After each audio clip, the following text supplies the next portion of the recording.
이사야서 39장 1절에서 8절까지 말씀입니다. 구약성경 1013페이지에 여기 있습니다.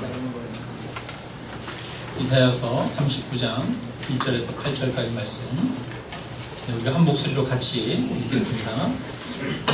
1절부터 같이 읽습니다. 그때 갈라단의 아들 바벨론 왕 무로닥 갈라단이 히스기야가 병들었다가 나았다 함을 듣고 히스기야에게 글과 예물을 보낸지라. 히스기야가 사자들로 말미암아 기뻐하여 그들에게 공을 치르고 곧 은금과 강료와 오베돈 기름과 모든 무기고에 있는 것을 다 보여주었으니 히스기야가 궁중의 소유와 전 국내의 소유를 보이지 아니하는 것이 없는지라. 이에 선지자 이사야가 히스기야 왕에게 나아갈 때 그 사람들이 무슨 말을 하였으며 어디서 왕에게 왔나이까 하니 히스기야가 이르되 그들이 원방 곧 바벨론에서 내게 왔나이다 하니라. 이사야가 이르되 그들이 왕의 궁전에서 무엇을 보았나이까 하니 히스기야가 대답하되 그들이 내 궁전에 있는 것을 다 보았나이다. 내 창고에 있는 것으로 보이지 아니한 보물이 하나도 없나이다 하니라. 이사야가 히스기야에게 이르되 왕은 만군의 여호와의 말씀을 들으소서. 보라, 나의 이르리니 내 집에 있는 모든 소유와 내 조상들이 오늘까지 쌓아둔 것이 모두 바벨론으로 옮긴 바 되고 남을 것이 없으리라. 여호와의 말이니라. 또 내게서 태어날 자손 중에서 몇이 사로잡혀 바벨론 왕궁의 한 구간이 되리라 하셨나이다 하니 히스기야가 이사야에게 이르되 당신이 이런 바 여호와의 말씀이 좋소이다 하고 또 이르되 내 생전에는 평안과 경건함이 있으리로다 하니라. 아멘. 할렐루야. 여러분 한 주간 동안 잘 지내셨죠? 네. 날씨가 더워지고 또 이제 장마가 시작된다네요. 네. 또 건강 각별히 유의하시고 또 특별히 영적 건강을 우리가 잘 유지하기를 원합니다. 지난 주일에 우리가 5주째 부부대화학교를 하고 부부대화학교를 마쳤습니다. 총 18명이 부부대화학교에 참여했고 그 다음에 7쌍이 참여하고 나머지 4분은 이제 솔로로 그렇게 참여했습니다. 이 5주간 프로그램을 진행하면서 여러 가지 변화에 대한 고백이 있었어요. 그래서 프로그램 중에 제 마음이 울컥울컥한 그런 순간들이 있었습니다. 어떤 분들은 우리가 이렇게 부부가 눈빛을 이렇게 마주보고 마주 앉아서 대화하는 거가 거의 없었는데 이걸 하면서 눈빛을 마주 보면서 대화할 수 있게 됐다. 이런 고백도 있었고요. 어떤 분들은 이 부부대학교에 참여하는 중에 결혼 10수년 차를 이렇게 겪고 있지만 이번 주처럼 평안하게 한 주간을 보낸 적이 없었다. 이런 고백도 있었습니다. 어떤 분들은 또 이 부부 대화를 하는 중에 대화를 통해서 오히려 자신의 부족함과 자신의 잘못됨 이런 것들을 보게 되었다. 이런 고백도 있었고 또 부부간에 서로가 서로에게 대한 그런 고맙고 감사하다는 고백들도 많이 있었습니다. 이 부부대학교가 끝나고 나서 우리 강사님이랑 제가 이제 찍었던 사진도 보내드리고 그리고 카톡으로 이렇게 대화를 잠깐 나누었는데 강사님도 너무너무 또 고맙고 또 감사하고 은혜스러운 그런 시간들이었다라고 고백을 하시더라고요. 저도 마찬가지로 부부대학교가 지난주에 이제 딱 끝나고 나서 딱 끝나고 자리 정리하면서 제가 마음에 하나님 참 감사합니다 이런 고백을 드렸어요. 우리가 작은 교회에서 이런 부부대화학교 이런 프로그램을 진행할 수 있게 해주셔서 너무 감사합니다. 하나님 개척하게 해주셔서 감사해요. 이런 고백도 나오더라고요. 여러분 부부대화 프로그램 뭐 이런 거 보통 교회에서 잘 안 하는 그런 프로그램이잖아요. 그리고 우리가 그 프로그램을 통해서 사실 성도님들이 뭐 더 늘어난다거나 이런 건 아니고 주로 또 외부인들이 많이 참여하고 이렇게 했기 때문에 가시적인 성과, 눈에 보이는 성과는 없지만 그래도 다른 가정들이 건강하게 세워지고 또 부부가 도전을 받고 하는 모습을 보면서 정말 보람되고 또 가치 있는 일로 여겨졌습니다. 교회가 있고 또 성도님들이 기도해 주셔서 하나님이 그 가운데 은혜를 베풀어 주셨던 것 같습니다. 기도해 주시고 또 관심 가져주신 성도님들께 진심으로 감사드립니다. 내년에는 할 수 있을지 어떨지 모르겠어요. 내년에도 이제 여건이 돼야 이제 하는 건데, 바라기는 우리 교회가 이런 유익한 프로그램 통해서 사람들을 변화시키고 또 가정을 세울 수 있는 그런 사역들을 잘 감당하는 그런 교회가 되기를 원합니다. 오늘은 유다 왕 히스기야에 대한 이야기를 하고 있어요. 히스기야. 네. 이스라엘에는 왕이 총 42명이 있었습니다. 통일왕국일 때 이 남쪽 북쪽 이렇게 나눠지기 전에 왕이 3명 있었어요. 사울왕, 다윗왕, 솔로몬왕. 그 다음에 남쪽 북쪽으로 이렇게 갈라지고 나서 북쪽에는 19명의 왕이 있었고 남쪽에는 20명의 왕이 있었습니다.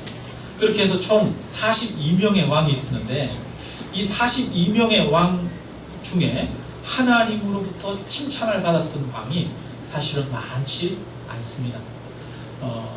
다윗 왕이 하나님으로부터 칭찬받았고, 또 그 중에 한 명이 이 히스기야 왕입니다. 히스기야 왕도 다윗의 버금갈 정도로 특별히 하나님으로부터 칭찬을 받았던 왕 중에 한 명입니다.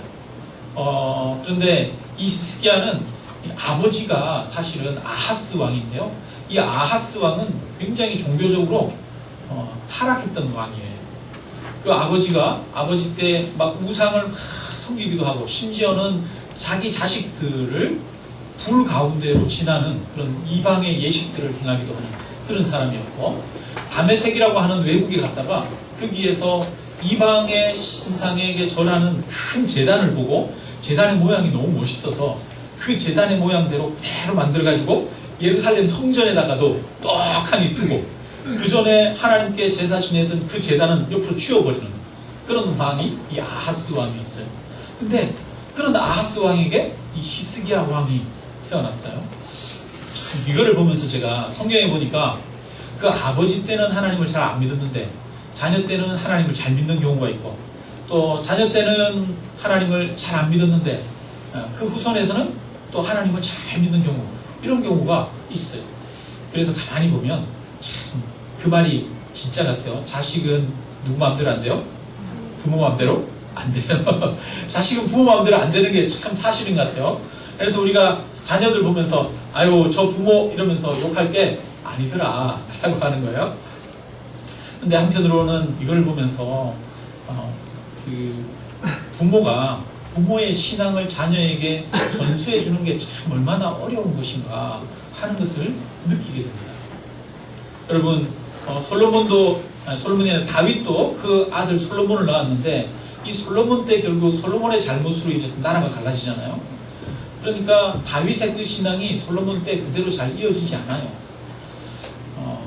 그런 걸 보면 참 이 신앙을 후대에 이어준다는 게 정말 많은 기도와 헌신과 노력이 필요하다는 것을 우리가 기억해야 할 줄로 믿습니다. 그런데 감사하게도 이 히스기야 왕은 굉장히 하나님을 잘 믿는 그런 왕이었습니다. 이스라엘의 종교개혁을 단행하고 심지어는 산당을 없애버리는 그런 왕이었어요.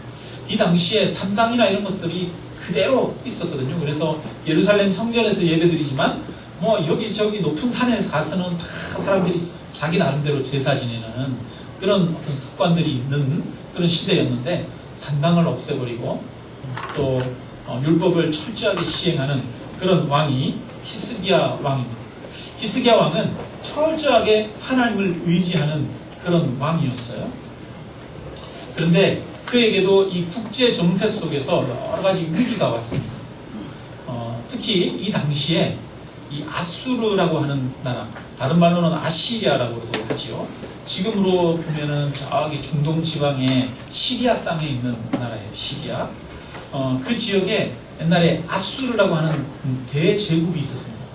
그 아수르라고 하는 대제국이 이 팔레스타인 지역도 다 장악하고 심지어는 저기 이집트에까지도 영향을 끼치던 그런 시기였어요. 그래서 이 아수르 왕이 주변을 계속 침략하면서 나라들을 정복하기 시작하는데, 그 당시에 이스라엘이 북쪽에는 이스라엘, 남쪽에는 유다 이렇게 나눠져 있었거든요. 12지파 중에 10지파는 이쪽에 북쪽에 있었고, 그 다음에 나머지 2지파는 이쪽에 유다를 형성하고 남쪽에 있었어요. 그러니까 사실은 유다보다도 위쪽에 있었던 이스라엘이 훨씬 더 강력했죠. 그런데 이 아수르 때 이 북쪽 이스라엘에 와가지고 사마리아 성을 둘러싸고 3년 넘게 포위를 하면서 공격을 했습니다. 그래서 이 히스기야 왕 4년에 전쟁이 시작돼가지고 히스기야 왕 6년에, 그러니까 3년이죠. 3년 동안 그 성을 딱 이렇게 철동같이 에워싼 거예요. 그러니까 완전히 말라 죽은 거죠. 고사작전을 쓴 거예요. 그래서 북이스라엘이 함락이 되어버렸습니다. 근데 이 아수르는 어떤 정책을 폈냐면 혼합 정책을 폈어요. 이렇게 자기가 그 나라를 이렇게 점령을 하고 나면 그 나라에 있는 사람들을 완전히 이렇게 뽑아가지고 거의 절반 이상의 사람들을 다른 나라로 옮겨버립니다. 먼 지역으로 옮겨버리고 다른 지역에 있는 사람들을 잡아다가 끌어와서 이 땅에다가 갖다 놔요. 그러면 어떤 일이 일어나냐면 인종이 섞여버리는 거예요. 그러니까 신앙이 유지가 되지 않는 거예요. 전통이나 이런 것들이 다 막 짬뽕이 되어버리는 거예요. 그렇게 해서 탄생한 사람들이 어디냐면 사마리아인들입니다. 사마리아. 그래서 그 이후에 700년이 지난 이후에 예수님 시대에 남쪽에 있던 이 유대인들이 그 북쪽에 있는 사람들, 사마리아인들, 이 사람들은 혼혈족이에요. 이 사마리아인들을 개돼지 취급을했습니다. 그래서 이 사마리아인들은 아예 상종도 하지 않는 그런 일들이 일어나요. 그러니까 이 아수르의 정복 정책은 완전히 민족을 말살하는 정책을 편 거예요. 그 민족을 완전히 말살하는 그 정책을 펴는 아수르가 나중에 이 히스기야 왕 14년에 4년째는 위에 있는 이 이스라엘을 먹어버리더니 그 다음에 14년째는 유다도 먹겠다고 쳐들어온 거예요. 그래가지고 유다의 이 나머지 성을 다 점령하고 예루살렘을 꽁꽁 에워싸기 시작했습니다. 너무너무 큰 위기가 온 거죠. 그런데 이 아수르에서 구해줄 나라가 아무도 없어요. 뭐 주변에 우리 좀 도와주세요 할 나라가 없는 거예요. 왜냐하면 아수르가 너무 강하기 때문에. 그래서 히스기야가 하나님 앞에 하나님만 붙들고 의지하기 시작합니다. 아수르 왕 사네립이 와가지고 히스기야에게 편지를 보냅니다.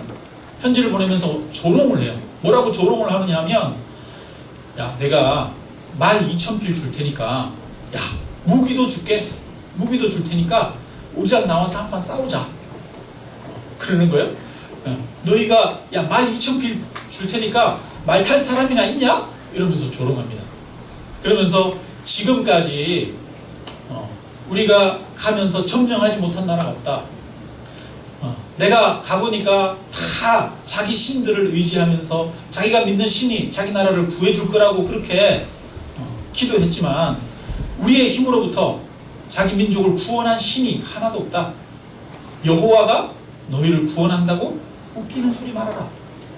하나님이 너희를 구원한다고 웃기는 소리 말아라. 이러면서 막 조롱을 하는 거예요. 그 조롱하는 편지를 히스기야가 받고 너무 막 비통하니까 히스기야가 옷을 찢습니다. 옷을 찢고 그 다음에 이 왕의 옷이죠. 왕복을 벗고 그 다음에 굵은 배를 허리띠에 띠고 하나님 앞에 성전에 올라가서 그 히스기야가 보낸 편지를 탁 놓고 그렇게 기도하기 시작하는 거예요.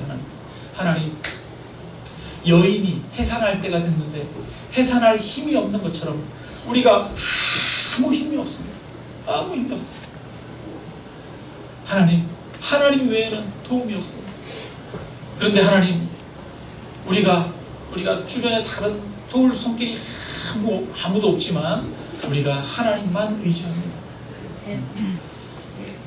이 세상에 하나님은 한 분뿐이신 줄로 믿습니다.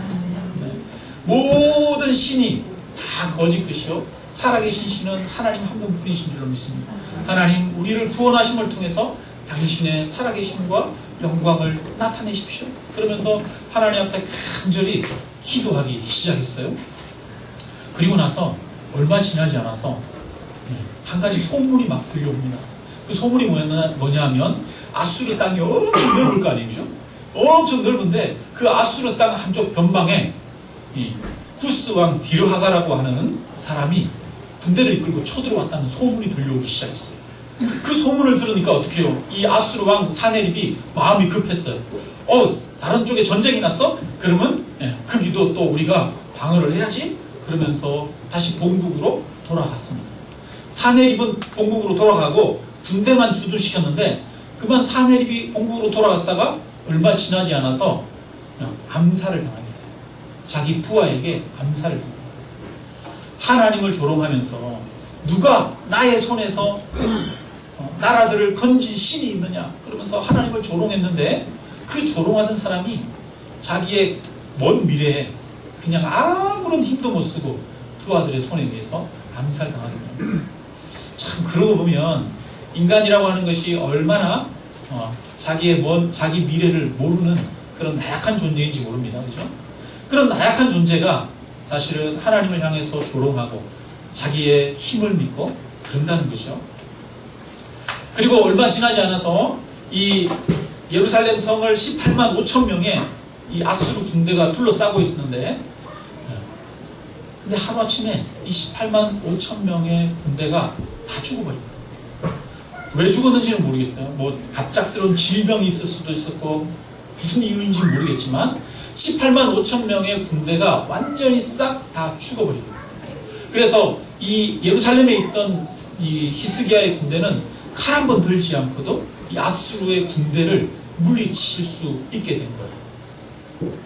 여러분 우리가 하나님 앞에 기도할 때 이런 놀라운 기적들이 일어날 줄로 믿습니다. 우리가 사방으로 우겨쌈을 당하였어도 우리에게는 솟아날 구멍이 있는 줄로 믿습니다. 그것은 바로 하나님이십니다. 하나님 앞에 우리가 기도할 때 하나님이 실제로 살아계시고 역사하셔서 우리를 도우시는 줄로 믿습니다.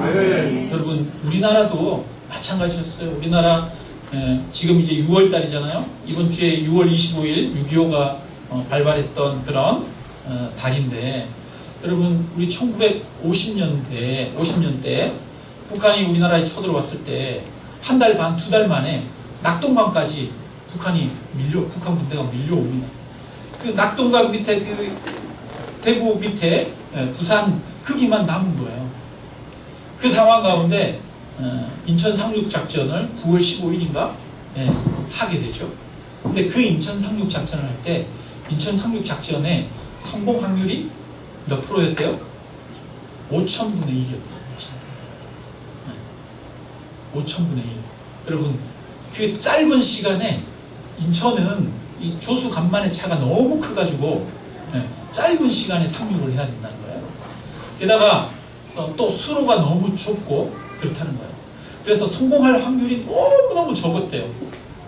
그래서 인천 말고 다른 데 상륙하자 이런 의견들이 많았는데 인천을 상륙했는데 그 인천 상륙 작전이 성공한 거예요. 어쩌면 이 뛰어난 지략에 의해서 되었다라고 할 수도 있겠지만 하나님의 도우심인 줄로 믿습니다. 2차 세계대전 때 있었던 사건을 배경으로 하는 영화가 있는데 덩케르크라고 하는 영화가 있어요. 2017년도에 만들어졌나 하더라고요. 혹시 여러분 집에서 더 찾아보실 분은 찾아보셔도 좋겠습니다. 덩케르크라고 하는 영화인데요. 2차 세계대전에 이 독일의 그 군대가 굉장히 강력했습니다. 특히 탱크 부대, 기갑 부대가 너무 강력했어요. 그 기갑 부대에 밀려가지고 연합군이 계속 밀려났어요. 그래가지고 덩케르크라고 하는 지역에 포위됐습니다. 근데 이 덩케르크라고 하는 지역은 바로 뒤가 바다예요. 그러니까 기갑 부대에 밀려가지고 이제는 도망갈 데가 없는 거예요. 그렇게 해서 갇혀있는 연합군이 33만 명이 넘었습니다. 33만 명이 넘는데 바다에는 배를 띄워서 그 사람들을 이렇게 이제 철수작전을 하려고 하니까 바다가 너무 거친 거예요. 게다가 배를 띄워서 철수작전을 할 때 이 독일군의 폭격기가 떠가지고 폭격을 하니까 철수작전을 하기가 너무 어려운 거예요. 그 당시에 이 영국 군대의 대부분이 거기에 있었어요. 그래서 그 군대를 다 잃게 되면 영국은 본토를 방어할 수 있는 병력이 없는 그런 상황이었어요. 그때 이제 처칠이 그런 이야기를 했다고 합니다. 33만 명 중에 5만 명이라도 탈출시켰으면 좋겠다. 그런 이야기를 했대요. 그러면서 너무너무 이 탈출 작전이 어려운 그런 상황 속에서 처칠이랑 그 다음에 그 나라의 국왕이랑 그 다음에 캔터베리 대주교랑 웨스트민스터 성당에서 모여가지고 하나님 앞에 기도회를 가졌습니다.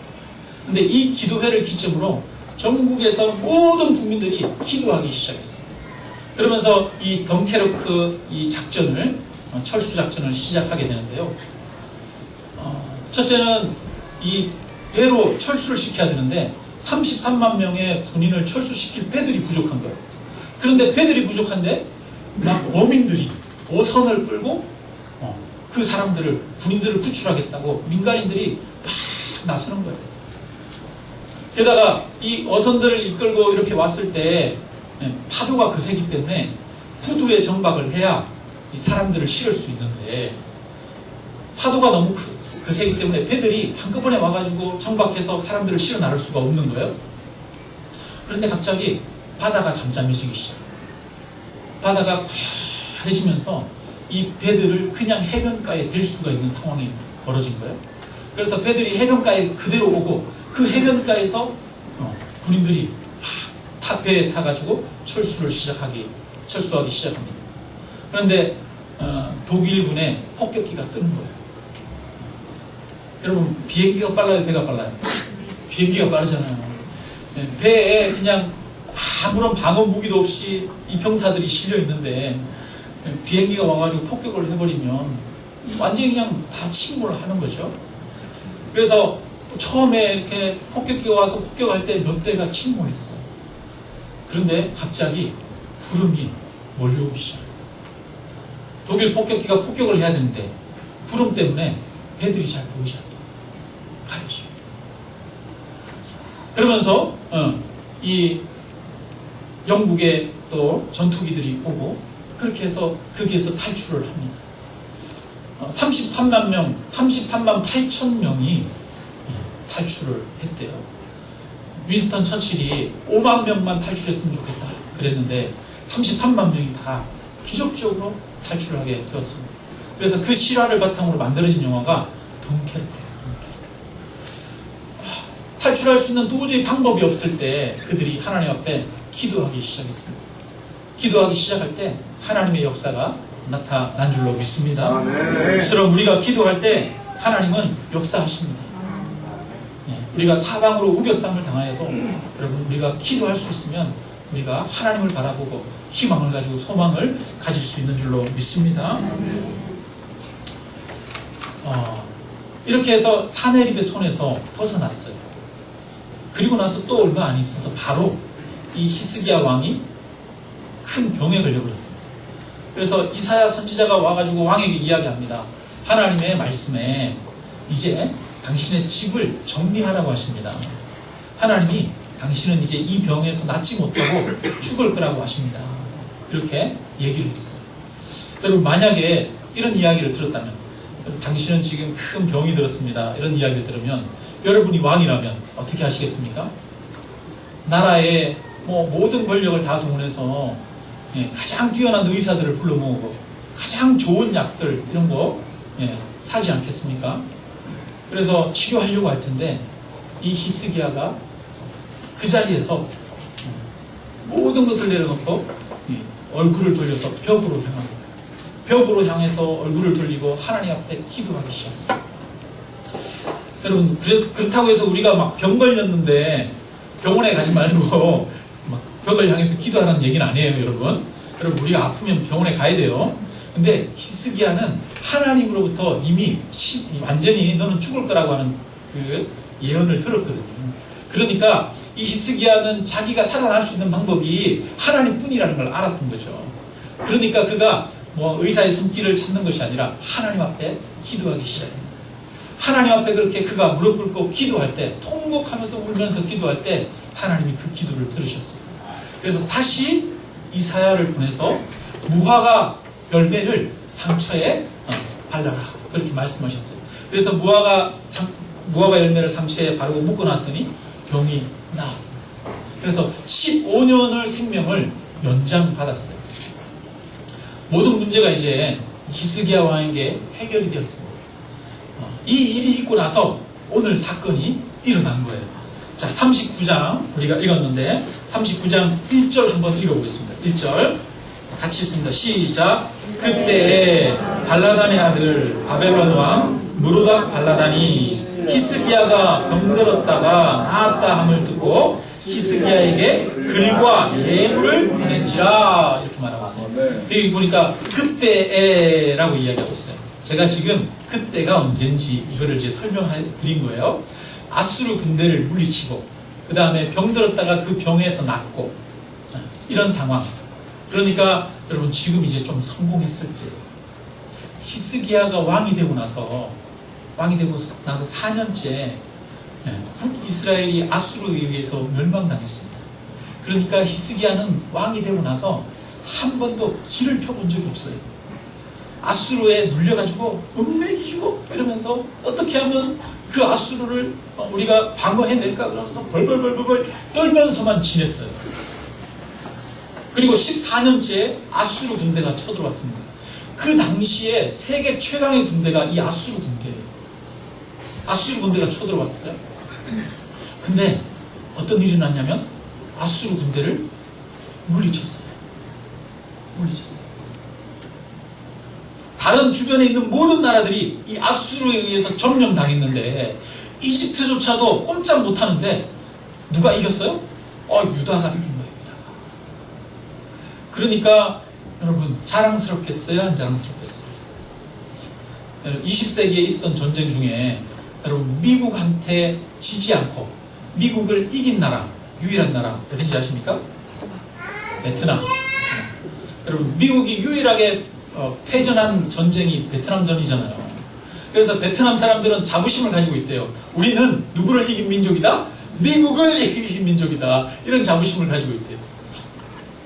이 당시에 여러분 유다가 이 아수르 군대를 물리쳤으니까 이 유다가 얼마나 유명해졌겠습니까? 가치가 올라갔겠습니까? 게다가 큰 병이 들었다가 그 병에서 나았어요. 드디어 이 히스기야의 인생에 볕이 든 거예요. 여러분 우리가 옛날 노래 쨍하고 했던 날 이런 노래 있었잖아요. 여러분 이때까지는 막 정말 구름 낀 날이고 비 오는 날이었는데 한 번도 길을 펴본 적이 없는데 처음으로 길을 편 거예요. 아수르 물리치고 내가 해냈어! 이런 마음이 이제 드는 거죠. 그런데 그때에 여러분 발라단의 아들 바벨론 왕 무로닥 발라단이 히스기야가 병들었다가 나았다 함을 듣고 히스기야에게 글과 예물을 보내왔어요. 근데 이 여러분 바벨론은 어디냐면 그 당시에 최고의 대제국이 아수르. 근데 그 아수르를 위협하는 신흥 강국이 있어요. 그 나라가 어디? 바벨론. 아수르 밑에 있는 바벨론이었어요. 이 아수르는 지는 저녁 해라면 이 아수르는 떠는 샛별이에요. 그러니까 그 신흥 강국 바벨론에서 사신을 보내온 거예요.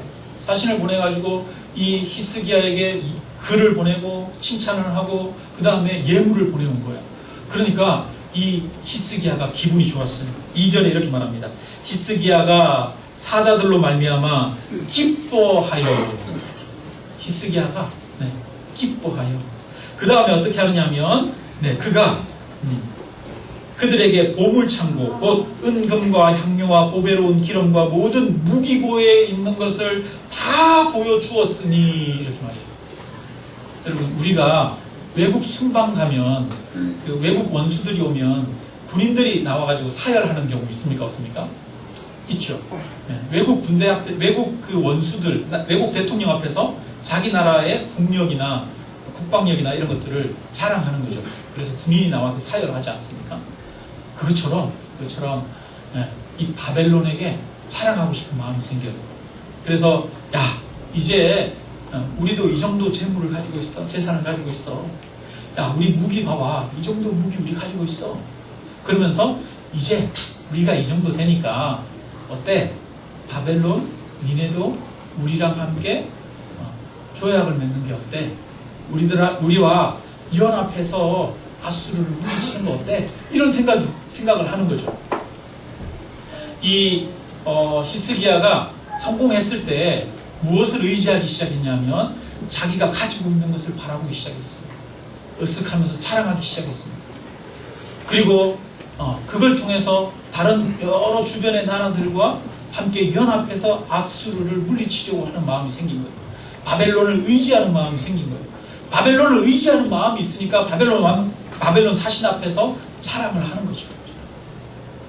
근데 그 다음에 어떤 일이 일어납니까? 우리 한번 읽어보겠습니다. 6절, 하나님이 이런 히스기야에게 이사야 선지자를 보낸대요. 하나님의 말씀이 그에게 임하는데 같이 읽습니다. 보라, 날이 이르리니 내 집에 있는 모든 소유와 내 조상들이 오늘까지 쌓아둔 것이 모두 바벨론으로 옮긴 바 되고 남을 것이 없으리라. 여호와의 말이니라. 또 내게서 태어날 자손 중에서 몇이 사로잡혀 바벨론 왕궁의 환관이 되리라 하셨나이다. 하나님이 이렇게 말씀하셨습니다. 이 유다에 쌓아놓은 은금과 보물과 모든 재산들이 바벨론으로 다 옮겨가지고 빼앗길 것이다 말씀하십니다. 심지어는 너의 후손들이 바벨론으로 끌려가가지고 바벨론 왕궁의 환관이 될 것이다. 하나님 말씀하십니다. 바벨론에게 철저하게 유린당할 것을 이야기하십니다. 그리고 130년이 지나지 않아 100년 정도밖에 안 돼서 바벨론에 완전히 유다가 멸망하게 되어집니다. 여러분, 이 일이 언제 일어났냐면 그때에 일어난 거예요. 그때. 저는 여기 이 단어 그때에라고 하는 이 단어가 제 마음에 많이 와닿더라고요. 39절에 보면 그때에라고 말하고 있습니다. 그때. 여러분, 그때가 언제입니까? 히스기야 왕이 모든 어려움에서 벗어나고 이제는 됐다, 이제는 평안하다, 이제는 안전하다 라고 하는 그때, 이제는 섰다, 이제는 되었다 라고 하는 그때. 그래서 바울은 고린도서에서 말하고 있죠. 너희가 선줄로 생각하지 말라고 합니다. 선줄로 생각하는 순간 너희는 넘어질 것이다 말하고 있습니다. 여러분, 우리가 넘어지는 게 그런 거예요. 내가 쓰고 나서 내가 성공했다 라고 하고 나서 그 다음에 시간이 지난 다음에 넘어지고 쓰러지는 게 아니에요. 우리는 언제 무너지느냐 하면 내가 이제는 괜찮아, 이제는 성공했어 라고 하는 순간이 넘어지는 순간이에요. 여러분, 우리가 아무것도 나를 도울 사람이 없을 때 하나님만이 나의 도움이십니다 그러면서 하나님만 의지할 때, 그럴 때는 하나님이 우리를 붙들고 계시기에 우리가 든든합니다.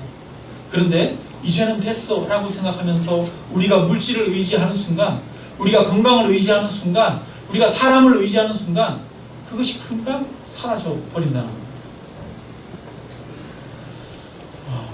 우리 예수님의 제자 중에 예수님의 수제자 베드로가 있죠. 예수님이 이 제자들에게 묻습니다. 너희는 나를 누구라 하느냐? 그러자 베드로가 딱 나서서 이야기를 해요. 주는 그리스도시요 살아계신 하나님의 아들이십니다. 그랬더니 예수님이 베드로에게 칭찬을 합니다. 바요나 시모나 복이 있도다. 내가 이 반석 위에 내 교회를 세우겠다 라고 하면서 이것을 알게 하신 이는 혈육이 아니요 하나님이시다 그러면서 이 베드로를 막 칭찬을 합니다. 그런데 바로 그 다음에 나오는 내용이 뭐냐면, 예수님이 이제 제자들이 예수님을 향해서 예수님이 하나님의 아들이십니다 이 믿음을 고백하니까 예수님이 내가 제사장들에게 고난을 받고 잡혀서 십자가에 죽을 거야, 이거를 이제 비로소 말씀하기 시작하셨어요. 그러자 이 예수님 앞에 나와서 베드로가 예수님을 붙들고 항변하여 가로되 주여 그리하지 마소서, 우리가 그렇게 하게 하지 않겠습니다 이야기를 하기 시작합니다. 그래서 예수님이 사단아 내 뒤로 물러가라, 너는 하나님의 일을 생각하지 않고 사람의 일을 생각하는도다 그러면서 베드로를 꾸짖습니다. 여러분, 베드로가 언제 예수님으로부터 사단아 내 뒤로 물러가라 책망을 듣는지 아십니까? 그가 예수님으로부터 막 칭찬받고 나서, 바요나 시모나 내가 복이 있도다 이런 칭찬을 받고 나서 그 다음에 어떤 일이 생겼냐면 사단아 내 뒤로 물러가라, 이런 일이 생기는 거예요. 여러분, 예수님이 변덕이 심해서 그런 게 아니라 우리 인간이 그런 거예요. 우리 인간이 하나님만 의지하다가 우리가 어느 정도 섰다라고 생각하는 순간 우리 자신은 우리를 의지하게 됩니다. 그런데 우리를 의지하는 순간 하나님은 너의 것이 빼앗겼다라고 말씀하신다는 겁니다. 바벨론 왕 느부갓네살이 있어요. 아수르가 장악했던 그 대제국을 완전히 장악하고 다 빼앗은 나라, 그 나라가 이제 바벨론인데요.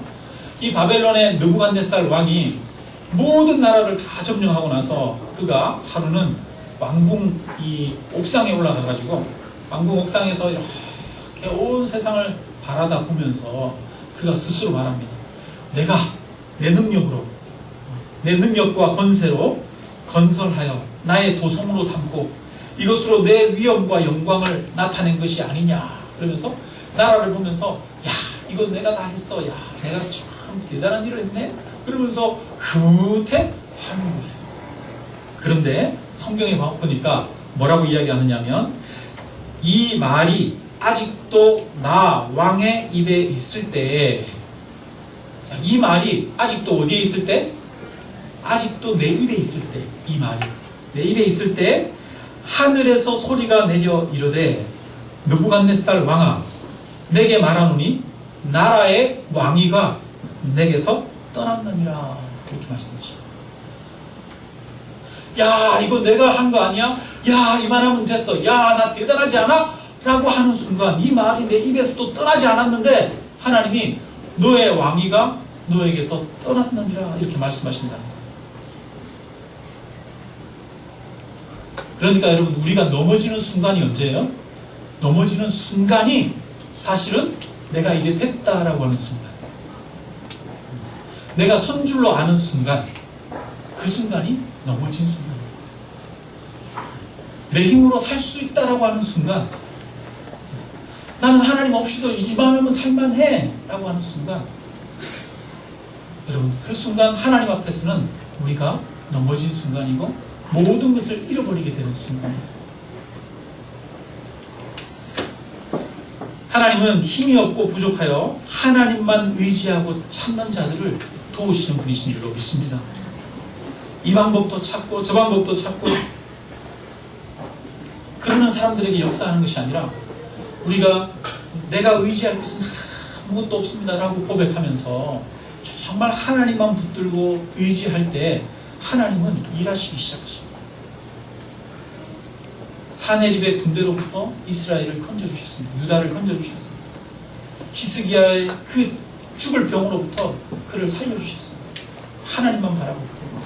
그런데 이제 이만하면 됐다 하는 그 순간에 그가 모든 것을 잃게 되었습니다. 하나님 외에 그가 의지하는 모든 것들을 다 잃어버렸어요. 그가 쌓아놓았던 은금과 재산을 바라보면서 흐뭇해할 때 그 은금과 재산이 바벨론으로 다 빼앗길 것이다 라고 말씀하십니다. 여러분, 우리가 누군가 사람을 향해서 기대하고 의지하는 순간 여러분 나중에 그 사람이 곧 내게서 떠납니까? 안 떠납니까? 네, 여러분, 사람을 의지하는 순간 여러분 사람이 여러분에게 떠나는 줄로 믿습니다. 여러분, 우리가 가진 것들을 의지하고 내 능력을 의지하는 순간 내 능력이 사라지고, 여러분, 우리가 건강하다고 내 건강을 자랑하는 순간 우리가 건강 곧 머지않아 잃어버립니다. 그러므로 우리가 의지할 것은 오직 하나님뿐인 줄로 믿습니다. 네. 그래서 우리는 매 순간 나의 연약함을 고백하고 나의 부족함을 깨닫고 겸손하게 하나님만 의지해야 하는 줄로 믿습니다. 저와 여러분이 항상 하나님의 전적인 은혜가 필요하다고 고백하며 하나님만 의지하며 살기를 다짐하는 그런 저와 여러분 되시기를 주님의 이름으로 축원합니다. 우리 함께 찬양드리고 함께 기도드리겠습니다. 찬송가 543장 찬양드립니다.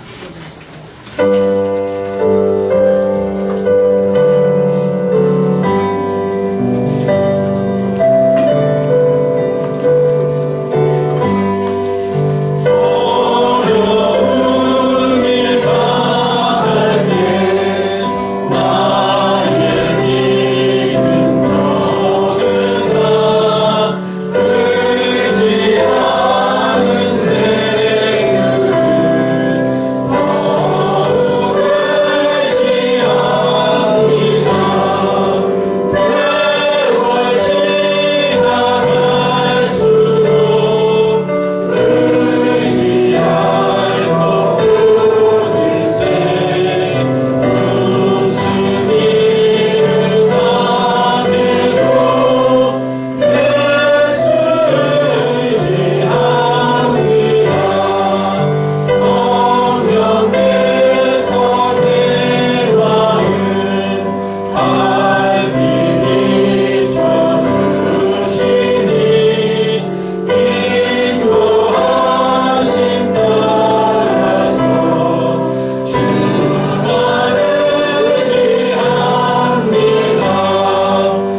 히스기야가 아수르 왕 사네립이 예루살렘 성을 에워쌌을 때 그가 나는 아무런 힘이 없나이다 라고 고백하면서 절박한 심정으로 하나님 앞에 부르짖던 그 기도.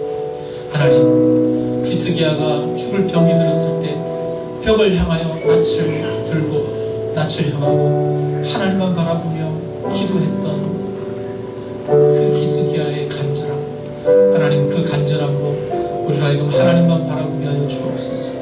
내가 하나님만 바라봅니다. 내가 하나님만 바라봅니다.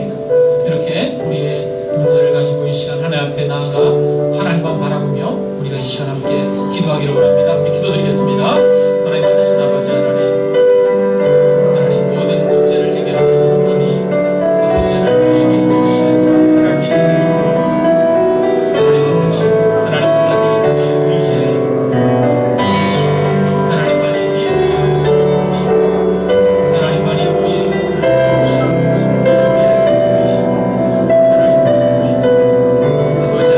삼으시고 하나님만이 우리의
이 땅의 천지만물이 하나님의 손길로 인하여 만들어진 줄로 믿습니다. 아멘. 이 땅의 주인이 하나님이십니다. 물질의 주인이 하나님이시고 우리 생명의 주인이 하나님이시며 우리 건강의 주인이 하나님이신 줄로 믿습니다. 아멘. 하나님, 우리가 우리의 지혜와 우리의 능력과 주변의 여러 여건을 의지하는 것이 아니라 우리의 도움이 되시는 하나님만을 바라보고 의지합니다. 하나님만이 우리 능력의 근원이시요 우리 힘의 근원이심을 고백합니다. 하나님 앞에 날마다 겸손하게 하시고 우리가 하나님만 바라보며 날마다 하나님을 더욱더 의지하게 하여 주옵소서. 아멘. 하나님, 우리를 일평생 이 하나님만을 의지하는 데서 벗어나지 아니하도록 주님 인도하여 주시옵시기를 원합니다. 우리의 능력과 우리의 지혜와 힘으로 살아가는 것이 아니라 날마다 하나님의 도우심과 함께하심의 역사 가운데 살아가도록 주님 붙들어 주옵소서. 아멘. 아버지 하나님, 이 시간 하나님 앞에 하나님께서 주신 귀한 재물을 다시 하나님께 돌려드립니다. 하나님께서 영광 받아주시기를 원합니다. 하나님, 이 모든 것들이 하나님으로부터 우리에게 주어진 은혜요 선물임을 고백합니다. 하나님, 우리가 하루하루를 살아갈 수 있는 일용할 양식을 허락하여 주시고 우리에게 생명을 허락하시며 우리에게 건강의 은혜를 허락하여 주신 것을 진심으로 감사드리나이다. 하나님, 우리에게 주신 것들을 가지고 우리가 우리의 뜻대로 마음대로 살아가는 것이 아니라 하나님의 영광을 위하여 걸어가는 자가 되게 하여 주옵소서. 하나님께서 주신 물질을 가지고 이웃을 섬기게 하시고 하나님 나라를 위하여 섬기는 자가 되게 하여 주옵소서. 하나님께서 주신 힘과 능력을 가지고 많은 사람들을 유익하게 하며 옳은 길로 돌아오는데 쓸 수 있도록 인도하여 주시옵시기를 원합니다. 하나님, 우리 인생이 진정으로 하나님 앞에 드려진 인생이 되게 하여 주시고 그리하여 나만의 기쁨과 즐거움을 위해 살아가는 것이 아니라 정말 하나님 나라의 영광을 위하여 온전히 바쳐진 바 되게 하여 주시고 아버지 하나님, 그리하여 우리 인생을 통하여 하나님께서 놀라운 당신의 역사를 이루시기를 원합니다. 하나님의 능력이 우리의 삶 가운데 나타나도록 주님 축복하여 주옵소서. 하나님, 육체의 질병 가운데 있는 우리 성도님들을 붙들어 주시고 하나님 이 질병 속에서도 하나님을 찬양할 수 있도록 인도하여 주시기를 원합니다. 아버지 하나님 생명의 근원이 하나님께 있음을 고백하며 날마다 주인 되시는 하나님 앞에 기쁨과 감사함으로 나아갈 수 있는 믿음을 허락하여 주옵소서. 아버지는 비록 어렵고 힘든 현실 속에 있을지라도 감사와 평안이 그 마음 가운데 떠나지 않게 하여 주시고 감사하는 그 심령 가운데 하나님께서 은혜를 베풀어 주셔서 회복해 하시고 아버지는 그리하여 하나님의 영광을 세상 가운데 드러낼 수 있도록 은총 베풀어 주옵소서. 하나님 경제적인 어려움 가운데 있는 성도님들을 붙들어 주옵소서. 그 간절한 기도를 들어주시기를 원하고 기도합니다. 하나님 우리에게 피할 길을 주시는 하나님이신 줄로 믿습니다. 마음이 낭망되고 좌절될 때마다 아버지 하나님을 바라볼 수 있도록 인도하여 주시옵시고 아버지는 그래야 절대적인 겸손을 배우게 하시며 온전히 하나님만을 의지하는 마음을 배울 수 있게 인도하여 주시옵소서. 아버지 하나님만을 의지하고 붙들 때 하나님께서 그 길들을 열어 역사하여 주옵소서. 회복시켜 주옵소서. 감사합니다. 예수님의 이름으로 기도드리옵나이다. 아멘.